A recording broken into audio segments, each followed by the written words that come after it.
Good morning. This is Tracy Hales-Vass, right on Four Corners on KSJE 90.9 FM. Today I'm going to be talking to Raymond Mock about his book of poetry, A Tried Heart, Poems and Prose Poems. Good morning, Ray. Good morning. I was really enjoyed reading A Tried Heart, and I saw how you had written this in like an evolution of not only life, but the poems evolved also. When did Yeah, you start writing these? 1980s. Oh I my. started writing. Had you been a writer before that time? Not really, no. So I came across an idea one evening, and I thought it was good enough for a poem. So Oh, I thought, okay, I'll write a poem. And it wasn't good, but but the thought struck me to keep revising, and maybe it'll get good, and it did. and so you started writing in the 80s, and I Tried Hard is organized. It's spring, summer, and fall. Yes, But those really aren't about the seasons or weather, are they? right. I had actually self-published two books. Uh-huh. Spring is one book, fall's another book, and then spring, summer are each one book, and fall is what came after. So I organized it according to my previous books, which were personal to hand out to family. The poems, like I said, the poems seem to track a life. They're in the order written. Mm-hmm. And the Pom Pom Girl appears more than once, though. You got to that quick. I did. Well, Yeah, yeah. So I had several crushes over, the school years, and that was the high school girl. right. Yeah. Well, that's part of the evolution, isn't it? Yep, it is. It's like the spring poems are different crushes and falling in love and being rejected, but then the summer ones are actually falling in love. Yeah, And fall then is like more settled into life. Am I seeing that right? yeah. More mature, right? But maybe not quite mature. Right. Oh, Yeah. let that never be. Okay. Why don't you go ahead and read us one of your poems? Okay. So one of the first poems I wrote to a lady, Mm-hmm. and I wrote her many poems, and she was sure glad to get them. I bet. So this is titled Peggy. Mm-hmm. Each time I see you, your face is anew, like the many flowers I give you, and my thoughts each day build a bright bouquet of a woman I like, a lady too. And that surprised me when I wrote that. It surprised you? How is Yeah. that? I just thought the bouquet part was really beautiful, and I didn't know that was going to come out. Wow. I love that when that happens, that Yeah. we surprise ourselves with the words, or the Yeah. words surprise us. And then when we surprise ourselves, we're going to surprise the reader, I think. I think so too. Yeah. One thing that you've done with this book is being really concise. Oh, yeah. Sometimes you'll have not that many words, but they'll be just the perfect words to capture the thought, the feeling. Yeah. And initially I had to cut the words back to get that. Mm-hmm. Now I write, and I find if I add more, it gets weaker, It can, yes. Yeah. But on the other hand, you have some prose poems that I think need all those words. So I do have not just prose poems, but prose in here, right? And you need the detail, so it goes to prose. Do you want to read another quick one for us, or a long one, or another one? So this is one of my best poems, A Smile. Oh, okay, I like that And one. this poem, I'll give you the setup for it. I saw a lady in a mall smiling at her man, right? Mm-hmm. And there was a bit of a devilish look to the smile, like should I or shouldn't I, is what she was asking with that smile. But that smile was totally for him. Oh, It was just full of love, you could tell. wow. So here's the poem. Okay. A smile. A smile, a common woman I cannot forget. Her heart was on her face. Her lips traced it. Her eyes lived it. Her cheeks blushed with it. She, defined it. Leonardo, I know you. Mona Lisa was this. You hoped to hold it on canvas. But only nature designs such wine as a woman's smile on a man's mind. Very nice. And that's one of the few poems I didn't have to revise. It just flowed right out of the pen, Wow. nonstop. It was amazing. So what is your writing process? I have to let the poem come to me. Mm-hmm. And how do they? They move your heart. Something moves your heart, and you know it's a poem. And that could be up or down, right? Yeah, right. Yeah. If So- it goes up, it's a bit more spiritual. If it goes down, it's a bit more in your gut, right? Right. So you don't go sit down at your desk every morning and No. start writing poetry. No, I'll often see something, or I'll lie in bed and think of something, you know? Mm-hmm. It sort of comes to me. And then you just keep it in your mind, or do you... Oh, yeah, you really keep it in your mind. You keep pushing it in your mind so you don't forget it. And sometimes it builds in the mind, Mm-hmm. and then it just pops out as a poem, or sometimes you'll try and start it, and it'll work. Then you've talked already about revision. So how much of that revision involves a writer's group? Well, I wrote most of my poems, then I retired, and then I joined a writer's group to try and do something positive again. Right. And I got in the writer's group, and then I started writing again. I sort of had a 10-year hiatus while I was married. Mm-hmm. I didn't do much writing. It was mostly,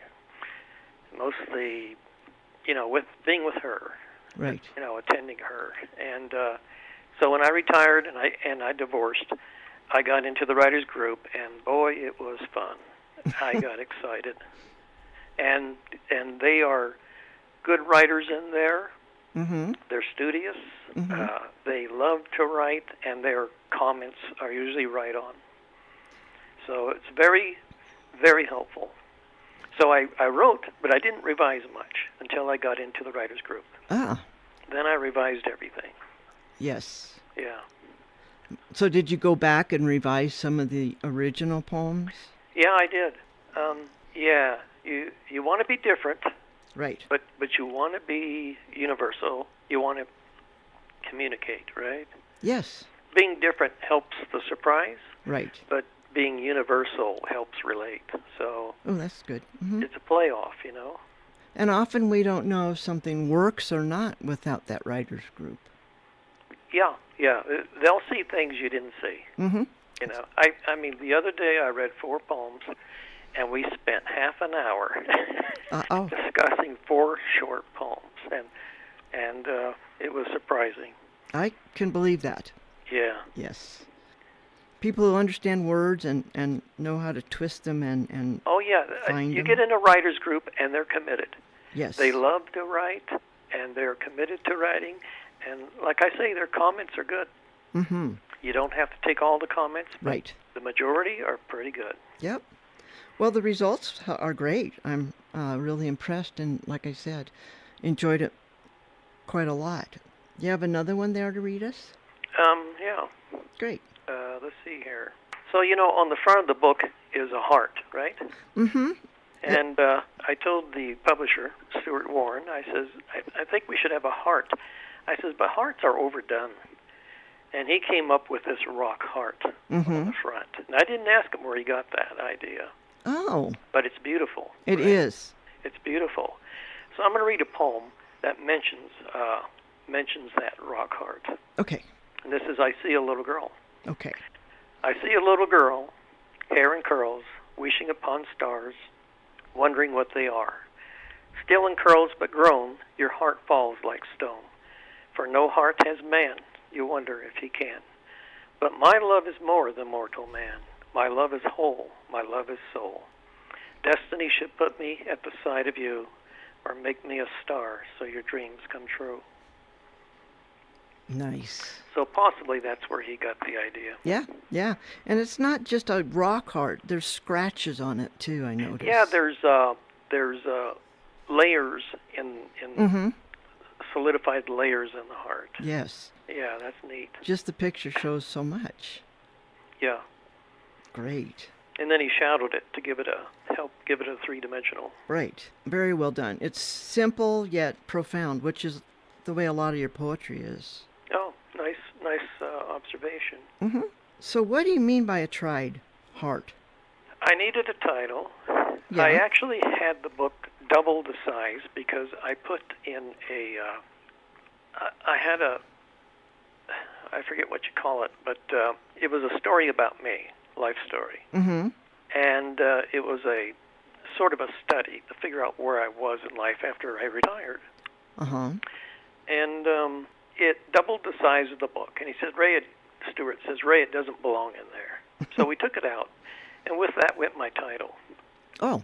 I was going to call it Paperweight. Ah. And so there went the title, and I had to come up with a new title. And I agreed with him. He was right. So I knew I wanted to say something heart. Mm-hmm. But I could not come up. Everything I came up with was silly. Mm-hmm. And one day I told somebody, and he was pressuring me for the title. And I told somebody, I can't come up with a title. And she says, well, did you pray on it? And I says, no, I didn't. And I'm a Christian, you know. Mm-hmm. It's funny how you go to that last. And so I prayed on it. Next day I was reading the Bible, and somewhere in the Bible it says, Lord, you've tried my heart. And I thought, well, there it is, a tried heart. Oh, So perfect. I found it in the Bible. Perfect. And your book definitely picks that up, that your heart as the poet has been tried in so many different ways. Yeah, different ways. Mm-hmm. Uh-huh. And we all have. Yes. So I hope the title was universal, you know? I think it is, and I think the poems are also, Uh-huh. even though some are personal, and there's different girls' names on some of them. They're Yeah. still universal, relatable, Yeah. and that's important. Yeah, so I'm sort of thanking the ladies for giving me the poem, Yeah, putting their name on it. yeah. Have you had any feedback from them? Well, like I said, Peggy, I wrote her a lot of poems. Yeah. Gave them to her, and I imagine she's got them in a shoebox somewhere. and not every woman appreciates. It's funny. Not every woman is ready in some point in their life to receive a poem. Really? Yeah. Hmm. Yeah. But most are. I would think so. Now, I gave one to a lady yesterday, and she was thrilled with it. And then 10 minutes later, she said, "You don't know me." Oh. She asked me to rewrite it. Oh, okay. And I said, no. No, that's not the way this works. Yeah. Oh, my goodness sakes. So what are you working on now? I'm just keep writing. Good. Yeah. They're coming about 2 poems a month. Oh, that's great. You have to wait for them, so anything you get, you appreciate. Right. And if the muse stops, I don't worry about it.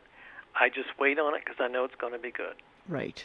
Yeah. It's waiting until something's perfect. Right. So is the next one going to be called Winter? Oh, I don't know. That's kind of the inclination, isn't it? It would seem so, yeah. Yeah. I don't know when that's going to be either, you know? Well, it sounds like you have to wait and see. Wait till it comes to you. You got to wait a while. Right. At 2 a month, you got to wait a while. Right. That's great. So, I appreciate that there's several mentions of the beauty of Albuquerque in here. Yeah. And there's even a prose piece about the traffic in Albuquerque, but you've turned that into a thing of beauty. Well, it started out as traffic. Right. Actually, it started out with a prayer. Right? Mm-hmm. Yes. Then came the traffic in answer to the prayer. Right. Right? Yes. And then came a surprise I didn't ask for. Right. And, Quite a surprise, yes. Yep. Yeah, that one's lovely. And then there's mentions of the sunsets in other poems that you have of Albuquerque. Mm-hmm. And I like that very much. Do you have Shall we read an Albuquerque poem? Let's do. Okay, let's see if I can find it here right quick. Okay. Yeah, Albuquerque Autumn. Great. Yes, I like that Okay. one.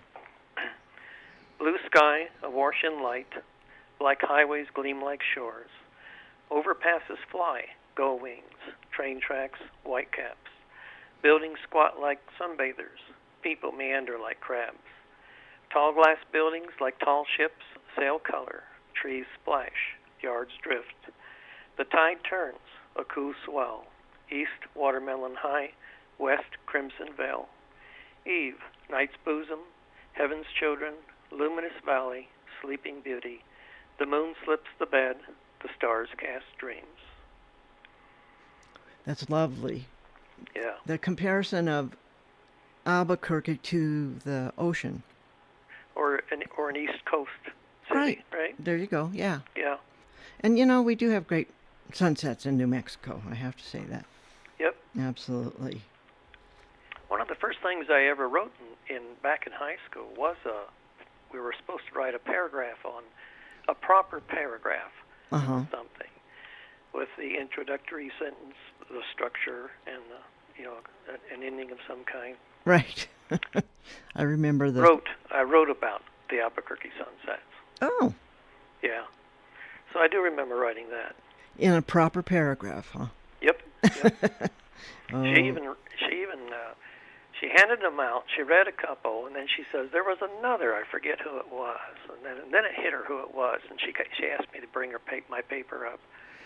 So I saw a chair there, and I plopped my butt down right away, and the class laughed at me, But she read the paragraph. She says, "Now, class, that is a proper paragraph." So maybe that's rewarding enough to make me think about writing. Maybe that's where the seed was planted.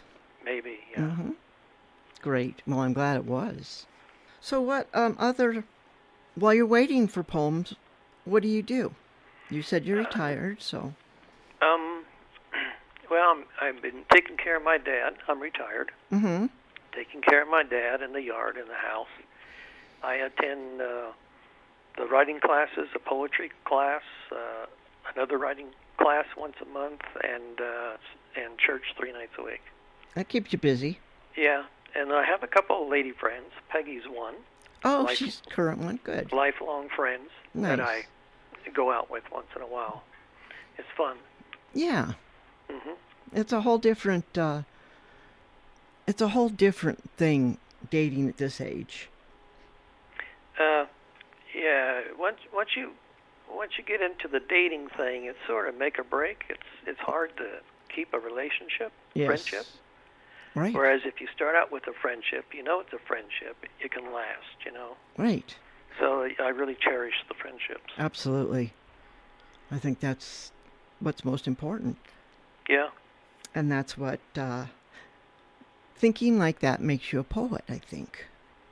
How about another one? Okay, so I mentioned to you I have to wait for the poem to come to me, right? Yes. And I made up my mind one day. I wanted to write a poem about the Sandia Mountains. Oh. But I had to wait for it. Mm-hmm. And every day I drive down the street heading east, I'd look at the mountains and I say, I'm going to write a poem about those mountains. And it took a long time to get that poem. So the poem describes the event that inspired me to write. So I called it High Aqua. Okay. Sand flows, waves grow to the sky, a mile shy. It crests and rests as rock, time box. Now generations set time's canter, as Albuquerque, city, desert flower, and the Rio Grande River surveyor pay homage, Sandia Mountains. Its mane reigns, its breast breath. North the face, stubble, 5 o'clock shadow. Its arm, biceps, lays fist down. South the breast, the forest suckles. Its arm yearns to tend 4 hills. The flow now shows in rolling evergreens. The sun's glitter now reflects in aspens. Its heart heavy, tears flow in streams. Clouds visit, reminded that time will find it. In winter it braces, its backbone white. On cloudy days sun breaks, like gates high aqua. Color, heaven, a door open. My heart pants. Beautiful. Thank you. Yes, that's really nice. So when it came to you, it really flowed. It really did, yes. Yeah. So you wait for them to stir your heart. Yeah. And then you have to become more of a channel to. Yeah, it's in your heart. It comes there, moves it, and you know it's there. And if you can't write, you keep it there. You deliberately keep it there. Uh-huh. And if it gets out, you put it back. You keep putting it back, shoving it in, and one day your heart just overflows, and out comes the poem. And there it is. Yep. That's why so often for you they come out so well, and so many of them don't need the much revision. Yeah. The hardest poem I ever wrote. Uh-huh. I told the class I was going to write a poem about this. Okay. And it was hard, right? Because I let everybody know. I didn't keep it under wraps. Oh. And so I felt that pressure. It had to be good. Right. And I wrote and rewrote and rewrote. And finally it came out, and it was good, you know. It's not in the book. It was about a fellow poet. Oh. And so I didn't want to drop his name in public, so I left it out of the book. But it came out beautiful. And he passed away, so it was a very nice, special poem. Oh. Yeah. So you had that commitment, but you still had to wait until No, I worked on it. I told him I was going to write it, so I started writing it. I thought there was enough in the heart to write, right? Right. But because I started without that overflow, I think it took a long time to write. Interesting. Yeah. But it did come. It did come. Yes. Yep. Finally came. So how many, so you say you write about 2 poems a month then? Yeah, sometimes it comes more, sometimes less, but average is about 2 poems a month, and I feel good with that. Absolutely. Yeah. Because they're so rich. You know which one I really liked? I liked The Artist. The Artist? Mm-hmm. Yeah. An artist feeds on emotions. He uses inspiration to climb heights and depression to forge depths. He takes us on a journey through ourselves. Our minds, memories on shelves. Our hearts know the steps. So that is a poet. The heights and the depths of creativity. Yeah, that really struck me. I read that one several times because it was so true. And that's what you've been talking about pretty much.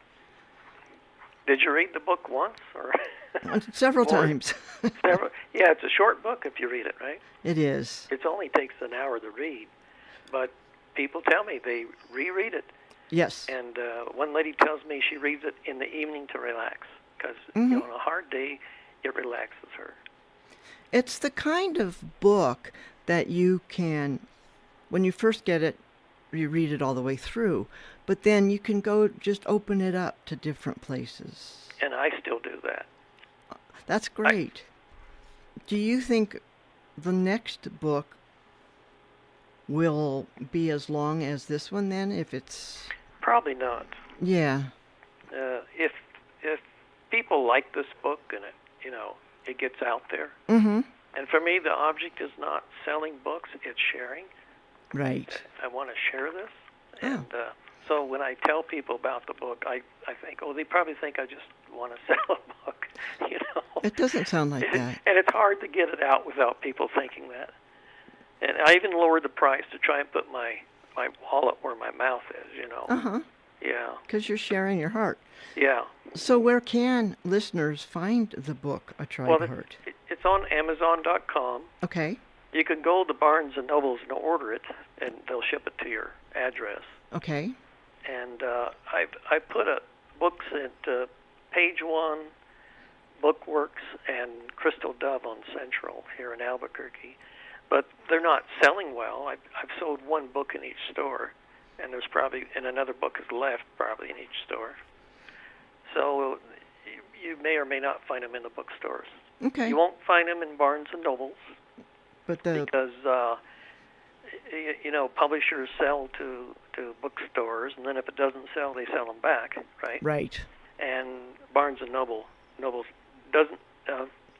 Amazon does not do that. Right.